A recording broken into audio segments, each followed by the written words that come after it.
I had just wrapped up a few days in Austin, visiting some old friends. The drive back to Louisiana is a long one, nearly all day. So I figured I'd head out early. But that morning, as I was scrolling through Instagram, I saw a comment on one of my stories. It was from Tom. We hadn't seen each other in years, high school buddies who lost touch after graduation, keeping the friendship alive only through the occasional like or comment online. He wrote, "When are you leaving?" I told him, "Today." He replied, "You should stop by. I live about an hour outside of Austin, actually on your way home." For a moment, I hesitated.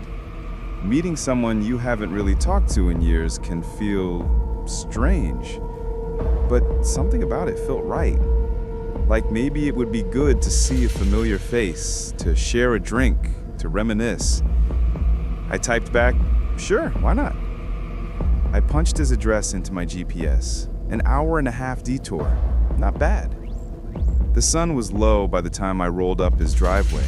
The house stood quiet, its wooden porch bathed in orange light.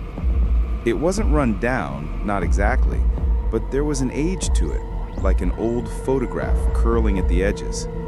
The boards creaked under my weight as I stepped up to the door. When Tom opened it, I was hit by the scent of aged wood and something faintly rustic. It smelled like memory.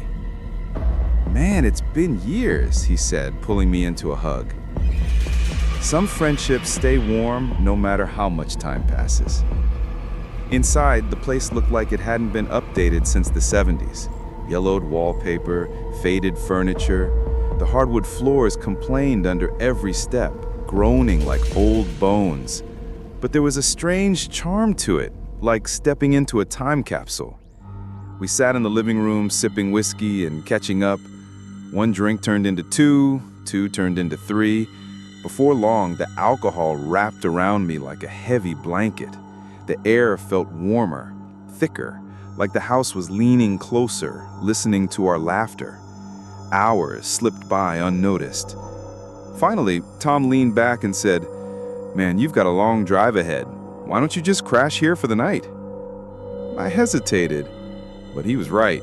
No way was I making it home in this state. "All right," I said. "Couch okay?" He grinned. "Nah, got a spare room down the hall. It's nothing fancy, but it beats the couch." Good enough for me. By the time we finished some late-night Chinese takeout, I could barely keep my eyes open. Tom led me down a narrow hallway to the spare bedroom. I remember noticing how still the air felt inside, like the room hadn't been opened in months, but I was too drunk to care. I collapsed onto the bed without even looking around. Somewhere deep in the night, I woke up. My mouth was dry, my head spun. The room was washed in weak moonlight slipping through the blinds, just enough to cast soft shadows across the walls. And that's when I saw it. In the corner, near the closet door, something was hanging. At first glance, it looked like a long black trench coat on a rack. But as my eyes adjusted, the shape felt wrong. The upper part was too broad, almost like shoulders. The bottom didn't quite sway like fabric should. It stood perfectly still. My heart thudded against my ribs. I didn't remember seeing it when I stumbled into bed, but I'd been drunk. Maybe I missed it. I rolled over, shutting my eyes tight. It's just a coat, I told myself. Just a coat. But something wouldn't let me look away for long. Against my better judgment, I peeked again. Still there. I forced myself to breathe, deep and slow, willing sleep to come. Finally, it did. The next time I woke, it wasn't thirst or nausea that pulled me from sleep. It was sound. A slow, soft creak. Like someone stepping carefully on an old wooden floor. My eyes flew open. The room was brighter now, early morning light bleeding in. But the corner was empty. No coat, no silhouette, nothing. My stomach lurched. I sat up too quickly, the room spinning around me. Fear replaced the hangover. I scanned every inch of the bedroom, every shadow, every line of the closet door. Empty. I threw the covers off and stumbled into the hallway, my heart pounding as I made my way to Tom's room. He was out cold, snoring. I shook him awake hard. "What's going on?" he mumbled, rubbing his eyes. "The coat, the one in the spare room, on the closet door. It looked like..." I stopped myself. Like a person. Tom squinted at me, still half asleep. "What coat?" "The black trench coat, the one hanging in the corner." He sat up, now more awake, frowning. "I don't own a trench coat. Hell, I don't even have a coat rack in that room." My mouth dried.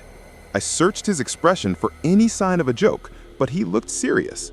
Confused, maybe, but serious. "Come on," I said. We walked back to the spare room. I pointed to the corner. Right there. It was right there. Tom stood next to me, staring at the empty space. After a long silence, he scratched the back of his neck. "You sure you weren't dreaming? You were pretty hammered, man." I wanted to agree. I wanted to write it off as some drunk half-dream. But my voice betrayed me as I said, "I was awake. I saw it. And then I woke up again, and it was gone." The room seemed smaller, the air heavier. We searched the house, every room, every closet, every corner. Nothing. No sign of forced entry, no strange coats, no logical explanation. Eventually, Tom gave me a sympathetic look, like he wanted me to believe it was all in my head. And maybe I did too, but a part of me knew better. As soon as the sun was fully up, I packed my things. I almost felt guilty leaving Tom alone in that house, but I couldn't stay another night, not after what I'd seen. The drive back to Louisiana was long, silent, and haunted. I kept replaying that moment over and over, waking up to see that figure in the corner, tall and dark, shoulders too broad to be anything human-shaped. The way it stood so perfectly still, and the way it vanished by morning. Maybe Tom was pulling a cruel prank, though I doubt it. He never admitted to anything, not even years later when I asked him about it again. Or maybe someone had been in that room with me, watching, waiting, leaving just before dawn.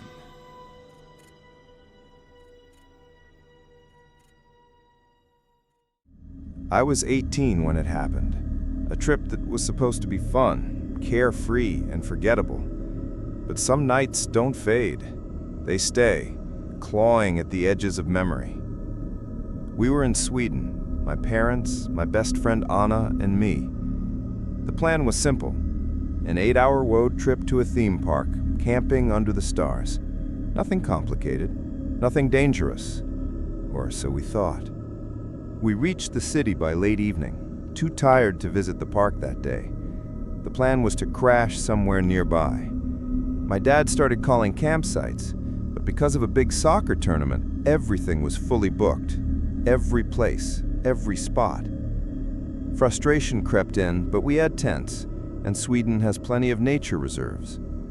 My dad suggested camping in the wild, a gravel parking lot at the edge of a forest. No fees, no rules, just trees, silence, and the distant sound of waves from a nearby beach. A woman hiking by told us it was safe. "No parking attendants, you'll be fine," she said with a smile. I wanted to believe her. We parked near the edge of the lot, the shadows of tall pines looming like black pillars. The air was damp and cool, carrying the faint scent of wet soil. There was one other car parked farther away, old, rusted, and empty. Something about it felt off, like it had been sitting there for days. Still, we unpacked and set up our tents. My parents took one, Anna and I shared the other. We made it cozy. Blankets, snacks, a phone propped up to play YouTube. By 11 p.m., exhaustion started to set in, but sleep still felt distant. The woods were alive with faint sounds, wind brushing leaves, distant water shifting against the shore. By midnight, we were ready to crash. My parents were already asleep. Anna and I scrolled TikTok one last time before turning off our phones. That's when we heard it. A metallic clank, sharp and sudden, echoed from the direction of the abandoned car. Anna froze. What was that? I didn't answer. My throat was dry. Then came another sound, the dull thud of something heavy being dropped into a trunk, followed by the metallic slam of it closing. We sat motionless, barely breathing. Moments later, an engine roared to life. The old car peeled out of the lot, gravel crunching under its tires, speeding off into the night. Relief was fleeting. My phone buzzed, a friend from a nearby city replying to a text I'd sent earlier. I told him where we were camping. He wrote back, "Dude, that area is sketchy. Organized crime stuff sometimes. People go missing there." My stomach dropped. But before I could tell Anna, a scream tore through the night. Loud, raw, human. A man's scream so full of pain and terror it didn't sound real. It came from the woods, deep enough that we couldn't see, but close enough to freeze us in place. I grabbed my phone and texted my mom, "Did you hear that?" No reply. I called her. She finally answered, her voice groggy. "What? What's wrong?" "The scream! Didn't you hear it?" She hadn't. Neither had my dad. She tried to calm me, saying it was probably nothing, an animal maybe. But no animal screams like that. We tried to lie down, pretending we were calm. But then the footsteps came. Slow, careful, circling our tent. I killed my phone screen so no light would give us away. Anna clutched my arm, trembling. My heart hammered so hard I thought whoever was out there could hear it. The steps moved toward my parents' tent, paused, then scraped along the gravel toward our car. Silence. Then, a low, raspy breath. Not loud, not humanly calm.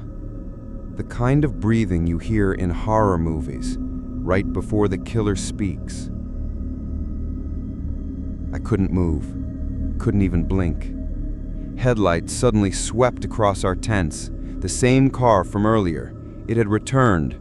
Doors slammed, tires spun, it sped off again. Anna and I dared to peek through the tent window, just in time to see the red taillights vanish into the dark. Minutes later, flashing blue lights appeared on the same road, a police car racing in the same direction. We didn't sleep. Not yet.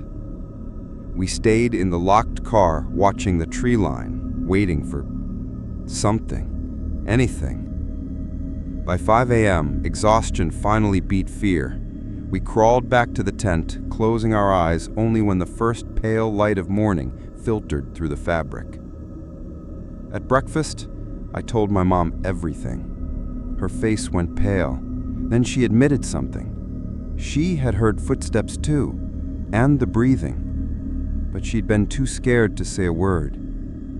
My dad, he slept through the whole thing. We packed up in record time, not caring how messy the gear looked. I didn't want to be there another minute. Later that evening, curiosity got the better of me. I searched the forest's name, and I wish I hadn't.